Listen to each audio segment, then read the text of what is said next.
Good evening once again, everybody. My name is Dawn Numdu. I'm the editor for audience and engagement at Food from Zanzi.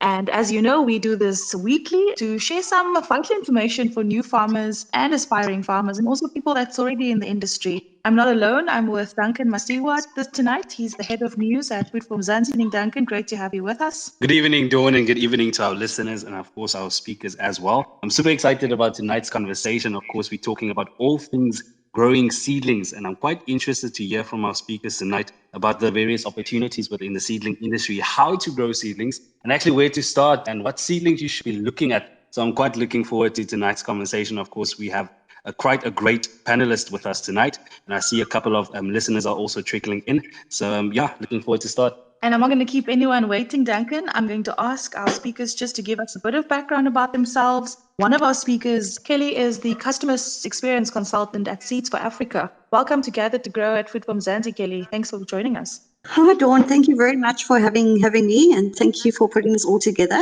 It's lovely to be here and to meet everybody. Thank you so much, Kelly. I also have Annelies Steenkamp. Annelies Steenkamp is the founder of Breaking Ground Organics. Welcome, Anna. Thank you so much. It's lovely to have the opportunity to speak to everyone. We've certified organic seedling nursery. Thank you. Looking forward to hearing from you and all of your expert advice tonight. And then we also have Eugene Simmons. Eugene is the owner of Algina Wholesale Plant Nursery, and she's based in Firgrove outside Somerset West. Good evening, Eugene. Okay, maybe she's still having some technical issues on her side. Kelly, what are the important aspects to consider when it comes to starting or growing seedlings? Maybe you can just start with introducing us a little bit about what Seeds for Africa also does. So, Seeds for Africa has been around for 11 years. I've been with the company for 6. I've been a horticulturist for the last 10 years. So, as you know, it's very important for starting plants, from seeds. There's quite a bit to consider, but it doesn't have to be hard or difficult. The temperature should be a good consideration. As they all say, a few weeks before, 4 to 6 weeks before frost-free date. In Cape Town, we don't suffer too much here with frost, although I know they do upcountry. So it is important with starting your seeds to get the right climate temperature. Of course, you can, do this in greenhouses. And yes, starting off your right seedlings for the right time of the year, like your cool season vegetables, your lettuces and spinach, peas and that would be generally in autumn. The process for hardening off is also important. You want to make sure your seeds survive when you plant them outside into their permanent spots. Many farmers opt to buy seedlings instead of growing plants from the seed itself. What is easier in your mind, and what should farmers be gunning for in terms of starting out, especially if you're a new farmer or even if you're a home gardener? It often depends on the variety that you are choosing. Root crops often perform a lot better if they're done from seed, purely because if you start root crops in seedling trays, they're more vulnerable for disruption. So if you were to take carrots or beetroot and transplant them, or radishes, they won't perform as well as if you'd use seed and direct sowed. Whereas other crops, spinach, lettuce, chard, will perform a lot better in seedling tray. When you get to things like aubergines, peppers, and your chilies, you will almost have no luck if you had to direct sow them. They can be very challenging, simply just placing the seeds into the ground. You'll have a very low germination rate. So it's a necessity to put into seedling trays. When you're doing them from seedlings and trays in a controlled environment, you have more control over things like temperature, the pH of the soil, the medium you're using, and your success rate can be a lot higher. As a farmer, when you go out to your field and you want to plant out your crop, it helps to know if you've got a 200-cell seedling tray that's already sown up, you know that your germination rate is already there, your chances of having a higher harvest is a lot higher. So you got to look at factors of what variety of crop it is, and also obviously seasons play a role in that. Some crops can be a lot trickier to plant in, say, for instance, the winter seasons than the summer seasons. So you got to consider your seasons, the variety you're planting out, and if it's a root crop or a fruit crop or a leaf crop. Thank you so much. I wanted to go too quickly to Eugenie. We know that a great garden starts with great quality seeds. And I think that's quite important. And Eugenie, maybe you can get in here. For a first-time farmer, what should a first-time farmer be looking at if they want to get into the seedling industry? I actually don't think Eugene is here, but maybe Kelly could take that one. Yeah, so getting into the industry, I get this question actually quite a bit. People want to know what's good for the market, what are people buying? And I would say a little bit of research in your area, and also what are people buying, what they're looking for, what's popular in the market. Maybe if you're finding cauliflower is popular in your market, maybe that's something to look into, or something else that people don't have but will be willing to buy for a good seedling mix to start off quite well. And as the lady said, for the right season is also important. You don't want to sow out of season seeds because you're going to struggle. So make sure that you're planting the right seeds for the right time and the right season, so you'll have a good crop of sale. Thanks so much, Kelly. Definitely great insights. Now, Anna, experts also tell us that to keep your tray raised so that water can drain through it is also important. What advice do you have for farmers, especially when it comes to drainage? Because experts also say that it's important that trays are raised so that water can drain through. So yes, that's very important. Aeration helps with, so how much air you've got in your medium definitely helps with your drainage, and as well as having them lifted. When you say having them lifted, it depends on what you place in your seedling trays on. Some farmers will choose to have heating beds or to place their seedling trays onto soil directly, which means there's no air gap between the seedling tray and the soil medium you've placed them on, so they will definitely need to be lifted. And this can be easily solved by placing them onto other seedling trays, onto bricks, just so that there's air under the roots. But the easier way to go about this is to really look at your medium. So when you start off, make sure that the medium that you select, when I say medium, I mean you can choose various options, and often there will be a mix of things, whether you're using cocoa peat, compost, sand, perlite, vermiculite. You need to make sure that these mediums allow for enough air where the root zones are growing. When you're growing in a tray as well, if you take a tray and place it directly onto a soil medium, the roots will often grow out of the tray and start growing into the soil. So when you lift that tray up, you've got those long dangly roots, which you do not want. By having the trays lifted, they do what they call an air pruning. So the roots, as soon as they grow through the tray, come out the bottom end and exposed to the air, they do what they call air pruning. They stop growing. So they will not grow any further into the soil, which is what you want, because you don't want to send your trays out to a client if you're selling your trays, or even if you take them out to field with those long dangly roots. You want those roots to stop growing when they reach the bottom of the tray. So either lifting them up by placing them on top of bricks, you can have it on a table that's not a solid table like a wooden surface. You can have rather wire that runs across you've placed your trays onto that you see at a lot of the wholesale nurseries, or you can simply make sure that your medium is correct. So air is a very important factor, aeration in your medium for your roots when you're growing. Thank you so much, Anna. I actually did not know that. As a home gardener myself, I often thought that if the roots are coming through the tray at the bottom, it's a good thing, but now I know better. So thank you so much for that. I do see that one of our other speakers, Yolakazi, she's also here. She's a final year BSc Agriculture Horticulture student, and she's also joining tonight's chat. So I'm just going to see if she can also join us. Duncan, I think you had the next question. One question definitely for me is always this concern about how many seeds in each hole. Is it one? Is it two? Is it three? How do I know the amount of seeds that I need to put in a hole? And I definitely want to go back to another question where we can look at maybe, discussing what are the basics that a beginner farmer should have in place to actually start a seedling business. Maybe if Kelly or Anna, if you could maybe take that one. Okay, so that depends on various factors. The size of your seedling tray. So your seedling trays will come in various sizes. You get 200 cell trays, you get the 6-pack trays that you often get from your retail nurseries, you get 128 cell trays, and each tray has got a different size cell. The cell is the hole that you'll be putting your medium in and planting the seed. So some cells would not allow, for instance, 3 bean seeds to be placed in. So space is a factor. Cost can also be a factor. Seed is not always cheap. The other factor is the germination rate. So every seed pack or all seed that you purchase should always have a germination rate. And different varieties of seed germinate easier than other seeds. So I'm sure we've all had an experience. We've been in primary school, we've grown radish seed. It's often used as an experiment. Radish seed has got probably 100% germination rate, most varieties. Really easy to grow. So you as a farmer or producer know that if you drop 1 or 2 seeds into a cell, that you're going to get the result of that seed and you'll get the germination rate. Other things can be more tricky. So trying to grow certain pepper varieties or in different seasons can be more challenging. And when you're planting up a full 200 cell tray for sale or planting, you need to know that that tray is going to be at 100%. So all your cells are full. So then if it's a seed that's more challenging, you'll place a few more seeds in there. And sometimes this is done by hand. So sometimes you would need to train staff, or if you're doing it yourself by hand, to select a certain amount of seeds, Whereas other times you'd have a machine where you can actually calibrate it to do a certain amount of seed. And some seed is really easy to plant, like maize or beans, where the seed's really big and very easy to handle.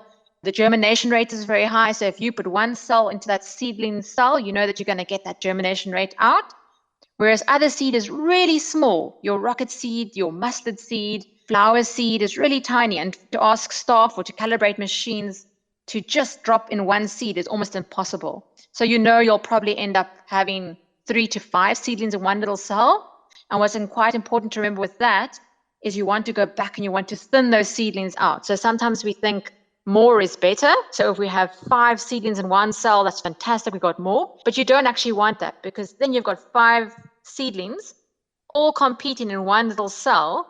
So you'll have 5 seeds of probably a slightly lower quality. So if you do have more seeds in a cell, you go back and you pinch those out or you pull them out. So you end up having 1 seedling per cell. And then that seed will have more strength to grow bigger, and you'll be producing a stronger seedling at the end of the day. Thank you so much, Anna. I think the smallest seed that I've ever had held in my hand was an asparagus seed. And that was really tiny. They're really tiny. I understand the trouble of dealing with small seeds. I do have Charles here as well. Charles, you are a speaker. You're welcome to join the conversation or ask your question to our speakers, panelists tonight. Thank you and good evening to everybody. I just want to add a few things to what the panelists have said so far. I just joined, but I just want to add a few things. Thank you very much. So as I was saying, the ideal rule is to have 1 seed per cell for every tray. So if you have 200 cells in a tray, it's ideal to have 1 seed in 1 cell. It also depends on the type of media that you're using.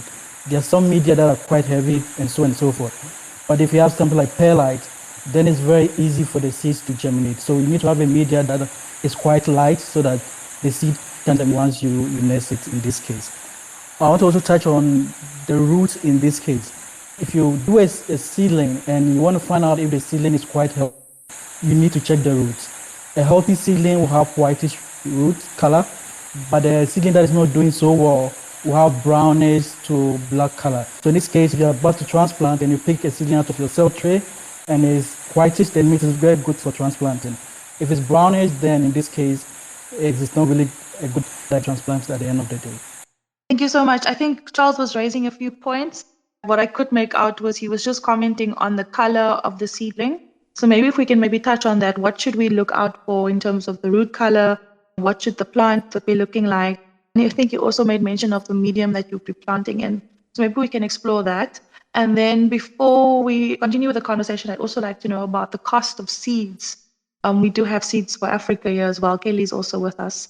But maybe Eugene, you can maybe also join the conversation. Welcome to Gather to Grow. I see you're with us. Root color is always white. As soon as you see your color starting going yellow to brown, then you have a problem. Medium changes from season to season because you can't use the same medium that you use in summer for winter, being that in summer your plants take up a lot of more moisture, or your seedlings take up a lot of more moisture. In winter you don't that moist because then they rot. So we do change our medium season to season.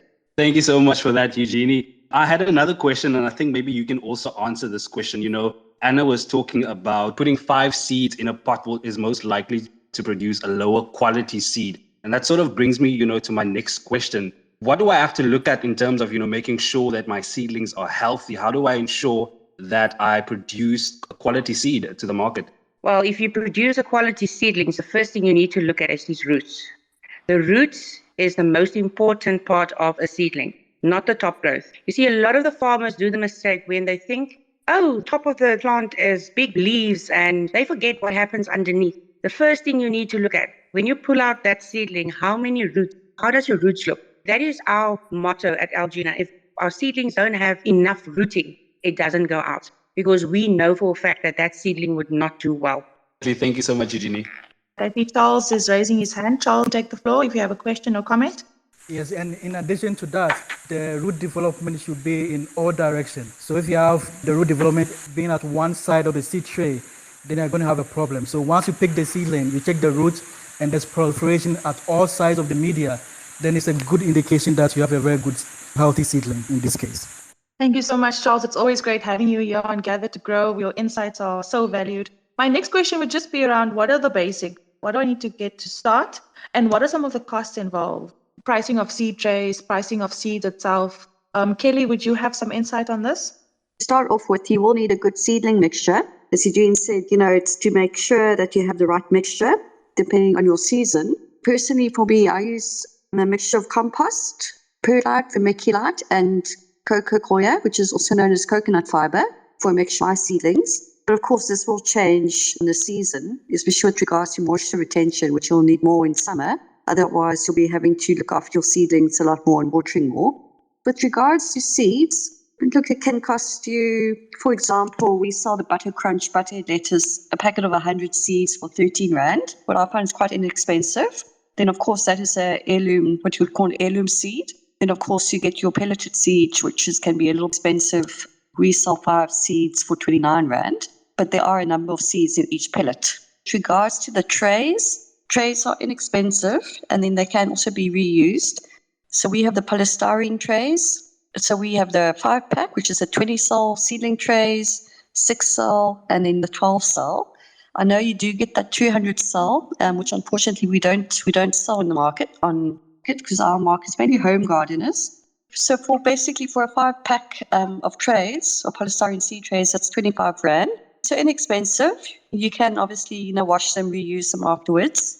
It's the ones I prefer to use, the lightweight. But then of course, if you want the stronger, the 6-cell black plastic trays, those are 17 Rand for a pack of 5. So yes, if you're starting off inexpensive, seeds themselves, we try to keep our costs low so everybody's got a good chance to buy seeds, especially starting out. So yes, but obviously depending on the type of seeds, your hybrids can cost a lot more because of the research and growing has gone on behind the scenes to get you these seeds with their specific characteristics. Thanks so much, Kelly.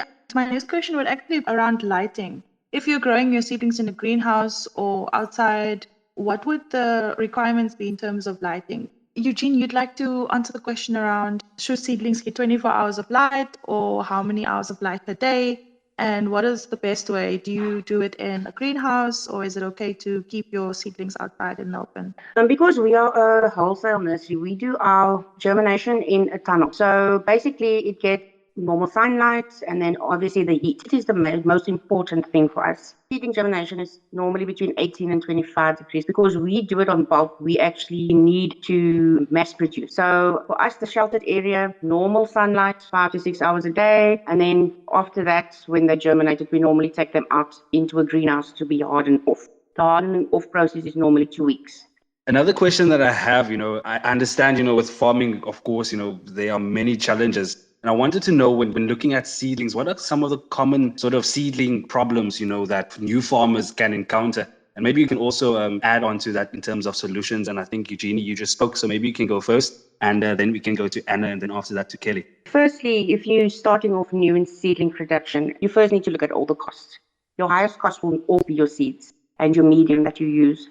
Making sure you've got the correct variety, correct slot of the year, because a lot of people think that when you buy seed, you buy the same seeds right through the year, but it's not true. I'm sure Kelly knows that. She can also elaborate on what I'm trying to say is there's different types of variety for the different times of the year. So you're not just going to have, say, for instance, one type of broccoli. There's going to be a few types slots in different times of the year. You have a full or a healthy crop. That is the first things that anyone that's starting off with seedlings, that is the things you need to look at. Thank you so much, Eugene. Maybe before I go over to my next speakers, I see Evergrow is here. Evergrow, would you like to ask a question or make a comment? Evening, guys. I just want to actually find out anyone knows of bulk media suppliers in South Africa or South African and bulk media suppliers, and maybe the cost relative to the imported media relative. So if anyone can just share their thoughts and what they've seen the trends are. Is it much cheaper to be using imported media or substrates, or is it are there options for South African substrates? Thank you so much for the question. Really appreciate it. Kelly, would you like to take this one, or perhaps Anna? It really depends. What sort of media are you looking for? Sphagnum peat moss you can buy in bulk. Compost, there are quite a few places that do sell organic compost in large amounts. Perlite as well, and also vermiculite. So yes, of course, for the farmer to buy in bulk would be better, and it would work out a lot cheaper. And it did say that this is where your main costs will come from. So yes, if you just want to ask us maybe what media you're looking for, I can always recommend a few places. Thanks so much, Kelly. And of course, Evergrow Seedlings, if you'd like to connect with Kelly, you're more than welcome to do that as well. I do see that Yolo really wants to be on the space tonight. Has also been sending me a few private messages. Yolo was just commenting on the question around lighting. She says that producing one seedling per cell helps with aeration and limits competition amongst plants for nutrients, water, and sunlight. And then she also says in terms of germination, for germination, it is better to keep them away from the light. But as soon as they emerge, you need to expose them to the light to avoid things like lock ethylation. I hope I'm saying that right. Is there any more comments or questions from the floor? Mota, I see you have requested to be a speaker. I'm not sure if you have a question. And then also, Anna, if you'd maybe like to talk about some of the challenges when it comes to growing seedlings, what you should keep in mind if you're starting out. So just to go back to the question about whichever grow posed with regards to the growing medium, you'd asked about importing. Can I just touch on that again? Yes, definitely. When it comes to the grow mediums, you got compost, you got sand, you got, as Kelly mentioned, you got your vermiculite, your perlite, and then you've got cocoa peat that you can use. And we don't have the luxury in South Africa of choice, often sourcing that locally, purely because we don't have the cocoa peat and the peat moss. We don't have the luxury of being able to source that locally because the peat moss, we don't have peat moss flays, and cocoa peat, we don't have the coconut groves that India and a lot of these overseas companies have. So often all your product is imported anyway when it comes to these mediums, which is something that's always interested me with the South African industry, to look at something that's more local. I don't know, maybe extracts from rooibos tea or something else that we can use. But at the moment, there is nothing. So most of it would be imported anyway. But buy in bulk does help with the cost there. Thank you so much.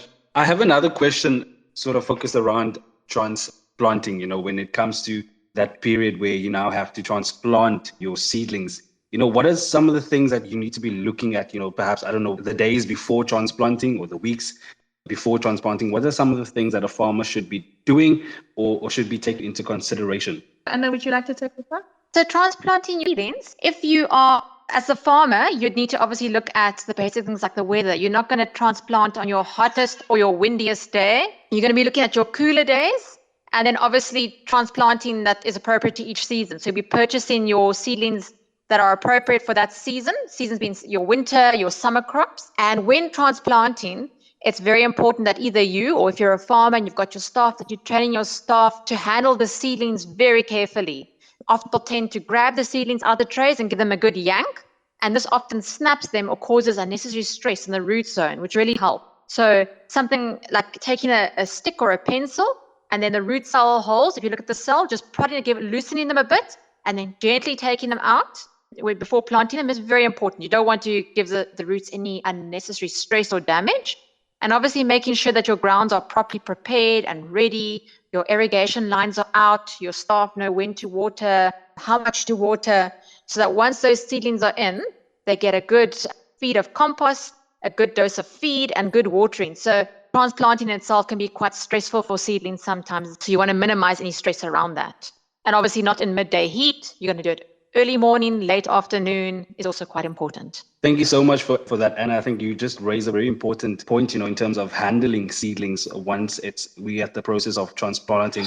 I see we have a couple of farmers here, so I'm sure they are also learning something. Charles, your hand is raised. If you have a question, you are more than welcome to ask that now. Thank you very much. I just wanted to touch on the media. If you're using cocoa peat, perlite, vermiculite, it's important to note that these medias don't have any nutrients in them, especially cocoa peat.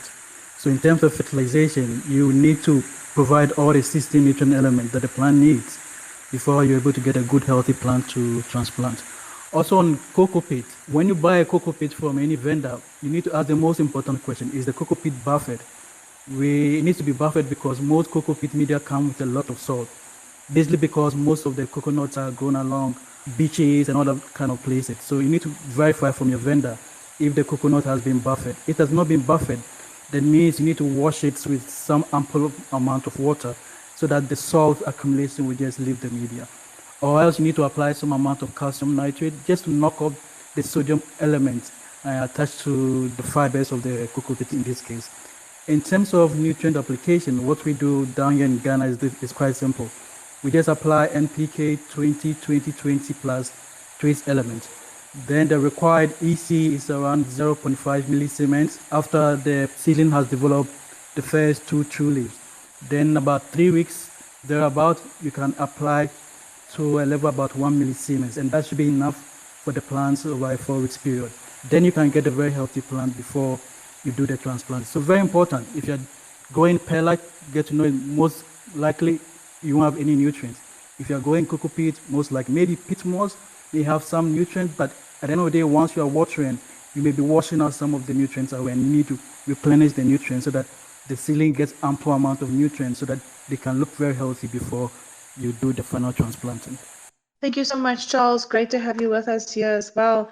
I just wanted to find out, what are the tools that you would need? And I was talking about a pencil earlier, but I'm not sure if that's the only tool that you'll need when it comes to growing and planting seedlings and transplanting. So maybe we could just talk about, if farmers are doing it by hand, what is the type of mechanization that you would need? What are some of the technologies that you would need? So perhaps we could just touch on that. We are wrapping up very soon, and I think Duncan also wanted to touch on markets. I think also with technology, it can be quite difficult, for a new farmer to actually tap into that, using technology. Maybe the speakers can also share advice, or perhaps there's technology that new farmers could be using, or if not, what are the alternatives that they should be looking at? Anna, Kelly, either one of you, Charles, if you have some insight on this, please join us now on this and to comment on this. Anna's with us. So Eugene might actually be the best person to speak to, I think, when it comes to technology. He's got a bigger nursery than we have. I can answer from a perspective of doing everything by hand. So in our nursery, we do everything by hand. Very importantly, you need staff that are very well trained and very well informed. Seed is not cheap, so you've got to know how to handle it correctly. You don't want someone to accidentally drop in a few grams, and quality is very important, especially when you're selling to a market. You've got to have 100% germination. You've got to have stunning plants. So skilled staff, number one. And then for the rest of it, we use our trays, the grow medium, not really tools. We just have a lot of staff that are well trained, well informed, and enthusiastic about what they do. So Eugene would be the one to respond, I think, more with the technology side. Thank you so much, Anna. I do see that she is on the space, but not a speaker yet, but I am trying. Kelly, any insights on that? Yeah, with regards to your tools and implementation, you do get specific tools to transplant the seedlings. Personally, for me, I do it handheld. Unfortunately, I haven't been in the wholesale industry for a while, so I'm not too up to speed with what tools they currently use. But I know maybe this is a question for Anna. What do they use in their grain production tunnels, just for ease of transplanting? I had a question for you, Kelly, or Anna. You guys can take this one.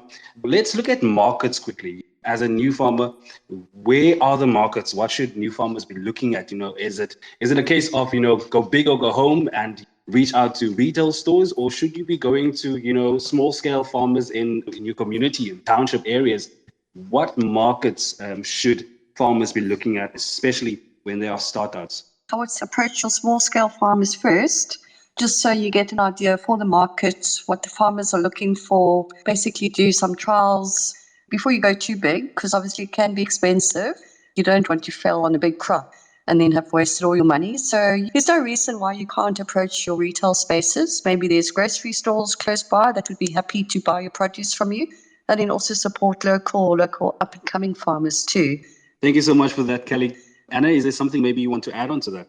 I'm not sure if we're mainly a group of farmers, but I found something quite important for us to decide, especially between COVID and lockdowns, was retail versus wholesale. That made quite a difference. And I think quite a big determining factor there is your location. So deciding whether you want to do bulk seedlings, punt out 200 and 128 cell trays, or whether you want to do your 6-packs and your pots, and then also your market, what's close to market. Transporting seedlings far distance, it's not easy. It's quite costly. You need the trucks, the transport, or you need to be able to pay trucks and transport. And to be able to courier seedlings always can be quite a challenge. So decide how far you want your market to go. So really do your research on what is available, what market is close to you, or if you want to go far, how far afield you want to go. My next question was, how easy is it for farmers to either opt to buying from suppliers like you, Kelly, Anna, Eugene, or growing on their own? Is there a balance 50-50? So what is your experience in the industry? And then maybe as we wrap up, I'll just get the last few comments from all of our speakers here tonight. And then maybe start with you. So we might differ from the others a little bit in that we're organic certified. So our market is quite niche. To source seeds that are organic certified, you generally need to import. So most of your big organic certified farmers are either importing their own seed, or it'd be easier to go through a nursery like us who are already producing or bringing in the seed. So that's a factor when you're looking from our angle with the organics. And then some seeds are easier to germinate, whereas others can be quite challenging and quite not as easy. And then also the volumes you're doing and the space of land you have available to you. And then from our side, I think skilled staff comes in, that you really need dedicated staff. So when you decide to put up a nursery and do your own seedlings, it's not something you can then leave for a day or two. You need to have the staff also available to be looking at it, tending to it, good water quality, and be able to put up the infrastructures of greenhouses. And then also looking at how close or far your seedling supplies are. Do they deliver? Do you have to collect transport costs? Some things to consider. Thanks so much, Anna. Closing comments from you, Kelly? Anyone would like to say one last thing as we wrap up the conversation? Charles, I've just approved you to become a speaker again. Would you like to share one last comment? Or the plants that will take about 4 weeks, it's important to look for seed trays that have maximum about 40 cells in there. If you're using a seed tray that has more than that, what normally happens is that the plants will just go there and do not have enough space, so they begin to etiolate and the stems become very thin. So if you're growing a plant that is going to take about 4 weeks, it's important to get seed trays that have fewer cells with enough spacing, so the plants will have enough space to grow. Otherwise, in the end, if you're growing in a seed tray which has a lot of cells and no space, the seedlings are just going to grow thin and etiolate and they will not be of good health in the end. So that's my last piece of comment in this case. Thank you. Thank you so much, Charles, for that. And I also just want to thank our panelists that joined us tonight for taking our time to share, what it is that you are doing in your individual enterprises and sharing with the rest of us how to actually start a seedling business and what are some of the things that we need to be looking out for. John, I had a fun time with tonight's conversation. So much insight that came through. Yeah, definitely. And it's very rare that we get to be in the same room while doing these sessions. So thanks so much, Duncan. I appreciate that you are here. Thank you so much for everyone who joined us tonight. It was great having our speakers with us. Thank you so much, Anna. Thank you so much, Eugene. Thank you so much, Yolo. Yolo was really WhatsApping me on the side to say, hey, I'm so desperate to say something, but the connectivity just wasn't that great. Thank you so much, Kelly. It was absolutely amazing having all of you with us. Yes, that's of course correct. Remember, if you loved tonight's session, remember to join us next week again. But from me, Duncan Wasiwa, Don Nundu, and all our panelists, have a great evening and